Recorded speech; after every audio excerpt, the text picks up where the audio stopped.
CPM party Tandur మండల committee అక్కడే మంచిర్యాల జిల్లా కమిటీ ఆధ్వర్యంలో ఈ తాండూరు మండలంలోని నర్సాపూర్ ఆదివాసీ గృహాన్ని సందర్శించి ఆదివాసులు ఇక్కడ పడుతున్నటువంటి బాధను తెలుసుకోవడం జరిగింది. ఈ నర్సాపూరు ప్రాంతంలో మొత్తం ఆదివాసీలు నివాసం ఉంటున్నారు. ఈ ఆదివాసీలు వ్యవసాయం చేసుకొని ప్రకృతి పైన ఆధారపడి జీవిస్తున్నటువంటి వాళ్లకు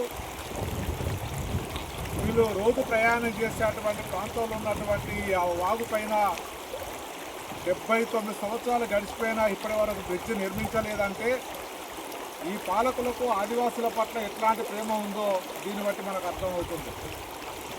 ఆదివాసులు ఎంతో శ్రమ చేసి వాళ్ళ శ్రమదానంతో ఇక్కడ తాత్కాలికంగా పైపులు వేసుకొని మట్టి పోసుకొని రవాణా సౌకర్యం మెరుగుపరుచుకున్నారు తప్ప ప్రభుత్వాల వైపు నుంచి వీళ్ళకు రవాణా సౌకర్యాన్ని కల్పించడంలో నిర్లక్ష్యంగా ఉన్నారు.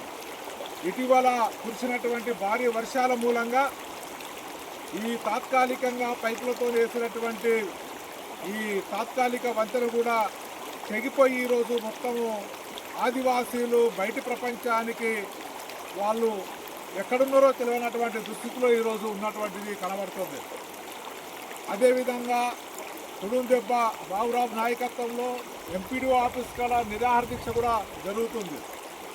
మరొక పక్క నిరాహార దీక్ష ఒకవైపు ఆదివాసీలు ఆందోళన చేస్తుంటే ఈ నియోజకవర్గానికి ప్రాతినిధ్యం వహిస్తున్నటువంటి ఎమ్మెల్యే ఎందుకు పట్టించుకోవడం లేదు? గత ప్రభుత్వం బీఆర్ఎస్ ప్రభుత్వం పట్టించుకోలేదు, ఈ ప్రభుత్వం పట్టించుకోలేదు, కేంద్రంలో ఉన్న బీజేపీ ప్రభుత్వం పట్టించుకోవడం లేదు.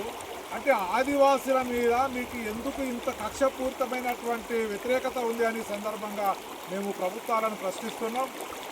తక్షణమే అధికారులు ప్రభుత్వం స్పందించి ఈ నర్సాపూరు బ్రిడ్జిని నిర్మించకపోతే అవసరం అనుకుంటే మొత్తం ఆదివాసులను ఇతర పేదలందరినీ ఐక్యం చేసి ఎమ్మెల్యే క్యాంప్ ఆఫీస్ దాకా కూడా పాదయాత్ర చేసి ఎమ్మెల్యే క్యాంప్ ఆఫీసును కూడా ముట్టడించే కార్యక్రమాన్ని మేము చేపడతామని తక్షణమే జోక్యం చేసుకొని ఇక్కడ బ్రిడ్జి నిర్మించే ఆదివాసులకు రవాణా సౌకర్యం కల్పించాలని చెప్పి ప్రభుత్వాలను మేము డిమాండ్ చేయడం అనేది జరుగుతుంది.